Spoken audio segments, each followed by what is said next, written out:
누가복음 17장 11절부터 19절까지의 말씀을 받들어 읽겠습니다. 예수께서 예루살렘으로 가실 때에 사마리아와 갈릴리 사이로 지나가시다가 한 마을에 들어가시니 나병 환자 10명이 예수를 만나 멀리 서서 소리를 높여 이르되 예수 선생님이여 우리를 불쌍히 여기소서 하거늘 보시고 이르시되 가서 제사장들에게 너희 몸을 보이라 하셨더니 그들이 가다가 깨끗함을 받은지라. 그 중에 한 사람이 자기가 나은 것을 보고 큰 소리로 하나님께 영광을 돌리며 돌아와 예수의 발 아래 엎드려 감사하니 그는 사마리아 사람이라. 예수께서 대답하여 이르시되 10사람이 다 깨끗함을 받지 아니하였느냐 그 9은 어디 있느냐 이 이방인 외에는 하나님께 영광을 돌리러 돌아온 자가 없느냐 하시고 함께 읽겠습니다. 그에게 이르시되 일어나 가라 내 믿음이 너를 구원하였느니라 하시더라. 아멘. 한국교회는 7월 첫째 주일을 맥주 감사절로 지킵니다. 맥주절은 출애굽기 23장 16절에 기록되어 있는 하나님의 명령에서 시작이 되었습니다. 맥주는 문자 그대로 보리와 밀을 거두는 시기를 말하는데요. 이스라엘에서는 보리를 먼저 수확하고 이어서 밀을 수확했습니다. 맥주절은 밀 수확을 마친 다음에 하나님 앞에 감사하는 절기였습니다. 이스라엘은 수확의 첫 열매를 하나님께 드리면서 모든 것의 주인은 하나님이시고 모든 것이 하나님의 은혜임을 고백했습니다. 그들은 맥주절을 통해서 믿음을 표현했고 가난한 이웃과 함께 추수의 기쁨을 나누었습니다. 따라서 이 맥주절은 단순히 수확에 대한 감사만이 아니라 하나님께서 우리의 인생에 필요한 것들을 공급하시고 있음을 인정하는 신앙의 고백입니다. 물론 지금 우리가 직접 보리 농사를 짓는 것도 아니고 밀 농사를 하는 것도 아닙니다. 그러나 지난 6개월 동안 하나님이 우리의 인생을 돌보시고 지켜주신 그 은혜를 감사하면서 남은 한 해 또한 하나님의 손에 우리의 인생을 맡기는 마음으로 이 맥주 감사절을 보내고 있습니다. 특별히 오늘은 하나님께 감사하는 사람과 감사하지 못하는 사람의 차이는 어디에 있을까? 또 감사와 믿음은 어떤 관계에 있는가를 함께 살펴보려고 합니다. 오늘 성경의 배경은 예수님이 예루살렘으로 가시는 도중에 벌어진 사건인데요. 우리 누가복음 17장 11절을 한번 다시 읽어보겠습니다. 11절 함께 읽습니다. 예수께서 예루살렘으로 가실 때 사마리아와 갈릴리 사이로 지나가시다가 여러분이 쉽게 이해할 수 있도록 제가 지도를 하나 준비해 왔는데요. 이 지도를 보시면 이스라엘은 남쪽부터 북쪽까지 길게 늘어져 있는 모양으로 되어 있습니다. 남쪽에는 유대 예루살렘이 있고 북쪽에는 갈릴리가 있습니다. 그리고 그 중간에 사마리아가 있습니다. 오늘 본문을 보면 예수님이 남쪽에 있는 예루살렘으로 가시려고 사마리아와 갈릴리 사이에 있는 어느 경계에 놓인 마을을 방문하십니다. 지도에서 보시는 것처럼 북쪽 갈릴리에서 남쪽 예루살렘으로 가려면 중간에 있는 사마리아 땅을 지나가야 합니다. 그것이 가장 빠른 지름길인데요. 그 당시에 경건한 유대인들은 의도적으로 이 사마리아 땅을 밟으려고 하지 않았습니다. 그들은 일부러 우회하는 멀리 돌아가는 길을 통해서 이 사마리아를 피해 갔습니다. 왜냐하면 그들은 사마리아 사람들을 싫어했기 때문이에요. 유대인은 사마리아 사람들이 혈통적으로 순수함을 잃어버렸다라고 판단했고 그들을 마치 이방인처럼 대했습니다. 요한복음 4장을 보면 예수님이 사마리아 여자에게 물을 좀 달라 이렇게 말씀하셨는데 그 여자가 깜짝 놀라죠. 그 이유도 바로 여기에 있습니다. 유대인과 사마리아인은 서로 상종하지 않았습니다. 그런데 유대인 예수님이 사마리아와 갈릴리 경계에 있는 마을을 들어가셨습니다. 그럴 때 이 나병 환자 10사람이 멀찍이 떨어져서 예수님을 향하여 소리 지르기 시작합니다. 우리 누가복음 17장 12절 13절 말씀을 우리 한번 같이 읽겠습니다. 한 마을에 들어가시니 나병 환자 10명이 예수를 만나 멀리 서서 소리를 높여 이르되 예수 선생님이여 우리를 불쌍히 여기소서 하거늘. 나병은 나균에 의하여 발생하는 만성 감염병입니다. 그 주요 증상은 피부에 감각이 없는 흰색이나 붉은 반점이 먼저 생기고 말초신경을 손상시켜서 손이나 발의 감각을 잃어버리게 합니다. 느끼지 못하는 거죠. 근육은 점점 위축이 되고 심하면 손발에 변형이 일어납니다. 손도 손가락도 발톱도 빠지기 시작하는 겁니다. 오늘날에는 한센병이라고 부르는데 치료약이 잘 개발이 되어서 완치가 가능한 질병이 되었지만 고대에서 이 나병은 치명적인 불치병이었습니다. 특별히 이 나병은 손이 빠지고 발가락이 빠지고 코가 없어지고 하기 때문에 다른 사람에게 혐오감을 주었어요. 그리고 전염성이 강하기 때문에 나병이 발생하는 순간 그 나병 환자는 가정에서 함께 가족들과 살 수가 없습니다. 사회로부터 멀리 떨어져서 격리시켰어요. 레위기 13장을 보면 이와 관련된 율법이 나오는데 나병 환자는 아주 엄격한 규정을 따라야 했습니다. 찢어진 옷을 입고 머리를 풀어 헤치고 자신의 입을 가리고 다른 사람이 다가오지 못하도록 나는 부정하다, 나는 부정하다 큰 소리를 치면서 사람들의 접근을 막았습니다. 한마디로 나병은 단순한 질병이 아니라 사회로부터 종교적으로 완전히 고립되어 외롭게 죽어가는 무서운 병이었어요. 오늘 본문에서도 열병의 나병 환자가 예수님을 만났는데도 그들이 예수님에게 다가오지 못하는 이유가 바로 여기에 있습니다. 그들은 멀리 떨어져서 크게 소리를 칩니다. 어떻게 말합니까? 예수 선생님이여 우리를 불쌍히 여기소서. 누가복음을 보면 예수님이 수많은 병자를 고치십니다. 누가복음 13장에는 오랫동안 허리를 펴지 못했던 여자를 예수님이 고치셨고요. 7장을 보면 과부의 아들이 죽어서 장례를 치르고 있는데 예수님이 관에 손을 얹으시고 죽은 청년아 나와라 말씀하십니다. 5장에서도 예수님이 한 나병 환자의 몸에 직접 손을 대시고 깨끗하게 그의 병을 고치십니다. 누가복음 5장 12절 13절 말씀도 한번 같이 읽어보겠습니다. 함께 읽습니다. 예수께서 한 동네에 계실 때 온몸에 나병 들린 사람이 있어 예수를 보고 엎드려 구하여 이르되 주여 원하시면 나를 깨끗하게 하실 수 있나이다 하니 예수께서 손을 내밀어 그에게 대시며 이르시되 내가 원하노니 깨끗함을 받으라 하신데 나병이 곧 떠나니라. 예수님이 온명의 나병으로 고통받고 있는 그 사람에게 손을 직접 얹으시고 내가 원하노니 깨끗함을 받으라 말씀하셨고 그가 깨끗하게 나음을 얻었어요. 그런데 오늘 우리가 읽은 본문은 상황이 많이 다릅니다. 예수님이 이 나병 환자들의 몸에 손대지 않으셨어요. 누가복음 17장 14절의 말씀을 한번 볼까요? 14절 말씀 함께 읽습니다. 보시고 이르시되 가서 제사장들에게 너희 몸을 보이라 하셨더니 그들이 가다가 깨끗함을 받은지라. 여러분 이 말씀을 보면 예수님이 나병 환자들의 그 몸에 직접 손을 대지 않으시고 제사장들에게 가서 너희의 몸을 보이라 이렇게 말씀하셨다는 거예요. 레위기 14장을 보면 여기에 관련된 율법이 또 있습니다.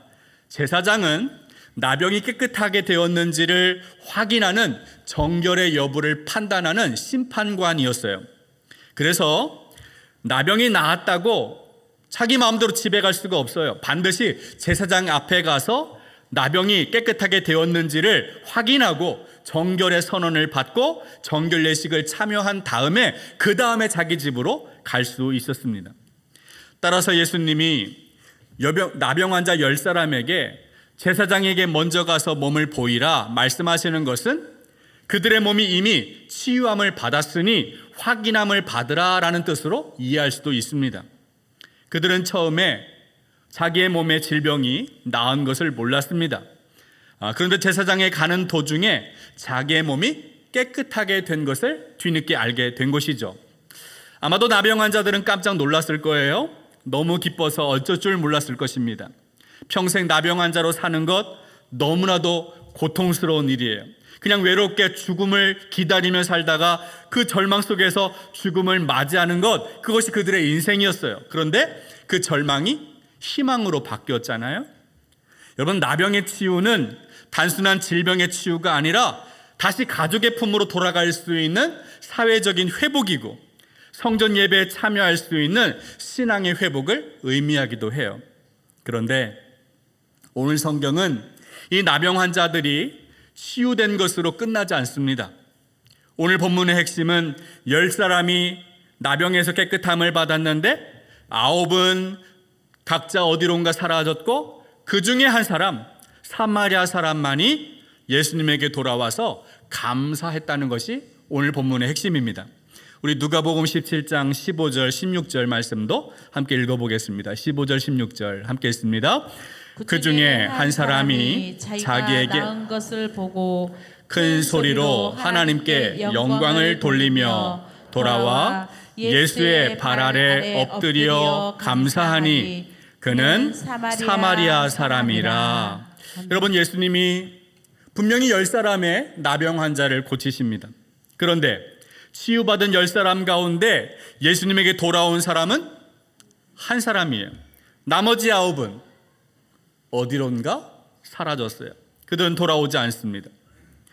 물론 예수님에게 돌아오는 것이 당연한 일은 아니에요. 왜냐하면 예수님이 너희들 제사장에게 몸을 보인 다음에 몸이 깨끗해진 것을 확인받은 다음에는 꼭 나에게 와서 감사 인사를 해라, 예수님 말씀하신 적이 없어요.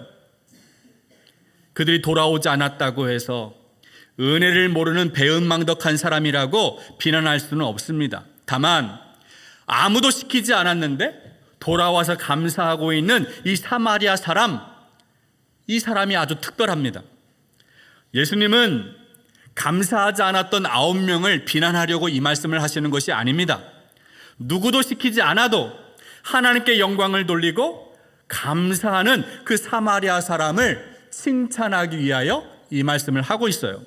여러분, 이 사마리아 사람은 어떻게 예수님에게 다시 돌아올 수 있었을까요? 오늘 말씀을 보면 사마리아 사람이 보여주고 있는 두 가지 특징, 두 가지 반응이 있습니다. 첫 번째는 하나님께 영광 돌리는 것이고, 두 번째는 예수님의 발 아래 엎드려서 감사한 것이죠. 하나님께 영광을 돌리는 것과 감사하는 것은 서로 연결되어 있습니다. 하나님께 영광을 돌리는 사람은 감사할 줄 아는 사람이고, 감사할 줄 아는 사람이 하나님께 영광 돌리는 사람이에요. 이 두 가지가 서로 떨어질 수 없는 관계에 있습니다. 일반적으로 사람들은 감사하라라고 말하면 감사할 만한 이유나 조건을 찾아요. 내가 하나님 앞에 감사할 수 있는 게 뭐가 있을까 찾아보는 거죠. 감사할 만한 조건이 있어야 감사할 수 있다라고 생각합니다. 그러나 감사는 어떤 조건이나 이유가 있어서 하는 것이 아니라 하나님과의 관계로부터 나옵니다. 하나님과의 관계가 건강한 사람이 감사를 할 줄 알게 된다는 거예요. 여러분, 예수님이 나병 환자 몇 사람을 치유하셨어요? 10사람. 10사람이 모두 치유를 받았습니다. 여러분, 나병으로부터 치유받는 것 감사할 만한 분명한 이유이죠. 당연히 마땅히 감사해야 합니다. 그러나 이 9명은 예수님에게 돌아오지 않아요. 그 중에 한 사람만, 사마리아 사람만 예수님께 돌아와서 감사합니다. 여러분, 이것은 감사가 조건이 아니라 하나님과의 관계에 있음을 우리에게 말해주고 있는 증거입니다. 여러분, 우리의 인생을 한번 돌아보십시오. 우리가 세상을 살아가면서 하나님 앞에 감사할 일이 얼마나 많이 있습니까? 감사할 만한 이유나 조건을 셀 수 없이 많이 있어요. 그런데도 많은 사람은 감사보다 원망하고 불평하며 살아가지 않습니까? 어떻게 이 사마리아 사람은 예수님께 돌아와서 감사할 수 있었을까요? 먼저 하나님께 영광을 돌리는 것이 무엇인가를 한번 생각해 보겠습니다. 하나님께 영광, 하나님의 영광이라고 말할 때 영광은 하나님의 하나님 되심을 드러나는 순간을 말합니다. 예를 들어서 지난주 설교에서 이 선지자 이사야가 성전에서 거룩하신 하나님을 경험합니다. 스랍들이 거룩하다 거룩하다 거룩하다 만군의 여호와여 그의 영광이 온 땅에 충만하다라는 찬송을 들었는데, 이것은 이사야가 하나님의 영광, 하나님의 하나님 되심을 포착했다라는 뜻이에요. 이사야의 영적 시야에 하나님의 영광이 들어왔다라는 뜻입니다. 이사야와 같이 하나님의 거룩함을 경험하는 사람들은 그 순간을 가리켜서 하나님의 영광을 보았다, 하나님의 영광을 경험했다, 이렇게 표현할 수 있습니다. 오늘 본문에서도 사마리아 사람이 하나님께 영광을 돌리는 이유는 그 사람이 바로 예수 그리스도를 통하여 하나님의 능력을, 하나님의 영광을 경험했다라는 뜻이기도 합니다. 여러분, 10명의 나병 환자가 치유를 받았습니다. 근데 9명은 자기 몸이 나병에서 깨끗하게 된 사실을 알고 그냥 되돌아가는 거예요. 그들은 질병이 치유함을 받은 이 치유 현상, 자기 몸이 회복된 이 몸의 증거만 가지고 돌아갔어요. 그런데 그 중에 한 사람, 사마리아 사람은 예수 그리스도를 통하여 하나님의 능력을 깨달았고 하나님의 영광이 예수님에게서 드러난 것을 알게 되었다는 거예요. 그래서 그는 예수님에게 돌아와서 그 발 아래 엎드려 감사하고 있습니다. 여러분, 누가 발 아래 엎드려 감사할 수 있을까요? 누군가의 발 아래 엎드리는 행위는 경배를 뜻합니다. 마치 왕의 절대적인 권위 앞에 자신을 한없이 낮추는 겸손한 행위와 같아요.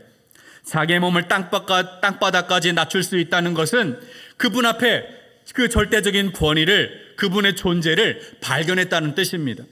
여러분, 사마리아 사람이 왜 예수님의 발 아래 엎드립니까? 예수님에게서 하나님의 절대 권위를 보았기 때문이에요. 예수님을 통하여 하나님의 능력을 확인했기 때문이에요. 그래서 그분 앞에 발 아래 엎드려 예수님을 경배하고 있습니다. 복음서를 한번 보십시오. 예수님에게서 하나님을 발견한 사람들은 이와 똑같이 반응합니다. 혈루증을 앓았던 여자, 거라사인의 귀신 들린 사람, 베다니의 마리아, 예수님의 풍랑을 잠잠하게 했을 때의 제자들도 다 그 앞에 엎드려 경배합니다. 그들은 모두 예수님을 통하여 하나님의 거룩함을, 하나님의 영광을 보았기 때문입니다. 오늘 사도 바울은 예수님의 복음을 전하면서 때로는 매를 맞고 감옥에도 갇히고 수없이 많은 고난과 시련, 여러 차례 죽음의 고비를 넘겼는데, 그런데 우리에게 뭐라고 이야기합니까? 항상 기뻐하고 쉬지 말고 기도하고 범사에 감사하라 말합니다. 여러분, 고난받는데, 시련 가운데 있는데 어떻게 범사에 감사할 수 있어요? 바울은 예수님에게서 나타난 하나님의 영광을 보았기 때문입니다. 우리 고린도후서 4장 5절부터 10절 한번 읽어보겠습니다. 함께 읽습니다. 우리는 우리를 전파하는 것이 아니라 오직 그리스도 예수의 주 되신 것과 또 예수를 위하여 우리가 너희의 종된 것을 전파함이라. 어두운데 빛이 빛이라 말씀하셨던 그 하나님께서 예수 그리스도의 얼굴에 있는 하나님의 영광을 아는 빛을 우리 마음에 비추셨느니라. 우리가 이 보배를 질그릇에 가졌으니 이는 심히 큰 능력은 하나님께 있고 우리에게 있지 아니함을 알게 하려 함이라. 우리가 사방으로 우겨싸움을 당하여도 쌓이지 아니하며 답답한 일을 당하여도 낙심하지 아니하며 박해를 받아도 버림받지 아니하며 거꾸로 뜨림을 당하여도 망하지 아니하고 우리가 항상 예수의 죽음을 몸에 짊어짐은 예수의 생명이 또한 우리 몸에 나타나게 하려 함이라. 아멘. 여러분, 바울이 고백합니다. 내가 사방으로부터 우겨쌈을 당하여도 쌓이지 않고, 답답한 일을 당하여도, 박해를 받고 거꾸로 떤 일을 당하여도 내가 망하지 않는다라고 고백합니다. 여러분, 그 이유가 무엇입니까? 바울이 무엇을 보았어요? 예수님의 얼굴에서 하나님의 영광을 아는 빛을 내가 보았노라. 그래서 그는 자기의 목숨을 바쳐 예수님을 전하고, 어떤 상황, 어떤 환경에 놓여도 범사에 감사할 수 있는 사람이 되었다는 거예요. 오늘 사마리아 사람이 주님께 돌아와서 엎드려 감사할 때 예수님은 이렇게 말씀하십니다. 우리 누가복음 17장 17절부터 19절까지의 말씀도 함께 읽겠습니다. 함께 읽습니다. 예수께서 대답하여 이르시되 열 사람이 다 깨끗함을 받지 아니하였느냐? 그 아홉은 어디 있느냐? 이 이방인 외에는 하나님께 영광을 돌리러 돌아온 자가 없느냐 하시고 그에게 이르시되 일어나 가라. 내 믿음이 너를 구원하였느니라 하시더라. 아멘. 아멘. 사마리아 사람이 주님의 발 아래 엎드려 경배합니다. 그때 예수님이 뭐라고 말씀하십니까? 이방인 외에는 하나님께 영광 돌리는 자가 없느냐 물으십니다. 여러분, 이 물음은 무슨 뜻입니까? 이 사마리아 사람이 하나님께 영광을 돌렸다, 그 뜻이에요. 예수님 자신이 하나님 되심을 밝히시고 있어요. 그리고 말씀하십니다. 일어나라, 가라, 너의 믿음이 너를 구원하였느니라. 여러분, 사마리아 사람이 예수님 앞에서 자기의 입술로 믿음을 고백했습니까? 나사렛 예수여, 내가 주님을 믿습니다 라고 말했습니까? 말하지 않았어요. 그런데 예수님은 너의 믿음이 너를 구원했다라고 말씀해요. 여러분, 믿음이 무엇일까요? 믿음은 단순히 우리 입술의 고백으로 끝나는 것이 아니에요. 짜릿한 어떤 경험을 하거나 내가 믿습니다, 결단합니다, 이런 결단으로 끝나는 것이 아닙니다. 오늘 예수님 말씀하시는 자신을 구원하는 참된 믿음이 무엇입니까? 예수 그리스도를 통하여 하나님을 경험하는 것입니다. 예수님 안에 있는 영원한 생명을 발견하는 것입니다. 예수님 안에 있는 절대 권위를 깨닫고 그분 앞에 끝없이 자신을 낮추는 것, 그분 앞에 겸손히 자신을 비우고 엎드리는 것, 내가 그분의 종됨을 깨닫는 것, 그것이 바로 믿음이에요. 그런 사람이 하나님께 영광 돌리고, 그런 사람이 하나님께 감사할 줄 아는 진정한 믿음의 사람인 것입니다. 사랑하는 여러분, 오늘 본문에서 예수님은 10명의 나병 환자를 치유하십니다. 근데 그 중에 한 사람, 이 사마리아 사람만이 하나님께 영광을 돌리고 예수님의 발 아래 엎드려 경배하고 감사를 합니다. 여러분, 누가 하나님께 영광을 돌리고 누가 감사할 수 있습니까? 예수님을 통하여 하나님을 경험하는 사람, 예수님을 통하여 예수님이 하나님 되심을 깨닫는 사람, 그런 사람이 하나님 앞에 영광 돌리고 믿음으로 살아가는 사람인 것입니다. 오늘 예수님은 이 사마리아 사람의 믿음을 칭찬하십니다. 그는 자신을 구원하는 참된 믿음을 소유한 사람이었어요. 오늘 여러분이 사마리아 사람처럼 예수 그리스도 안에서 하나님을 발견하게 되시기를 바랍니다. 그분 앞에 자신을 겸손히 낮추고 그분 앞에 경배하는, 내가 그분 앞에 종됨을 깨닫는 그 한 사람이 되기를 주님의 이름으로 축복합니다. 하나님 아버지, 평생을 절망 속에 살았던 사마리아 사람이 나병을 치유받고 하나님께 영광을 돌리며 주님의 발 아래 엎드려 감사하는 모습을 보았습니다. 예수 그리스도를 통하여 하나님의 능력을 발견하고 주님의 절대적인 권능 앞에 자신을 겸손히 낮추었던 것처럼 우리도 주님의 권능을 발견하게 하여 주시고 그 권능 앞에 겸손히 종으로 낮아지게 하여 주옵소서. 주님이 우리 영혼의 눈을 활짝 열어주셔서 우리의 일상에서 하나님의 영광을 보게 하여 주시고 어떤 상황, 어떤 환경에서도 범사에 감사하게 하여 주옵소서. 이제는 우리 주 예수 그리스도의 크신 은혜와 하나님의 놀라우신 사랑과 성령의 감화감동 충만하신 역사가 주님의 절대 권위 앞에 겸손히 나 자신을 낮추고 엎드려 경배하며 주님을 섬기기로 다짐하는 우리 중앙성결교회 모든 성도 위에 지금부터 영원토록 함께하여 주시기를 간절히 축원하옵나이다. 아멘.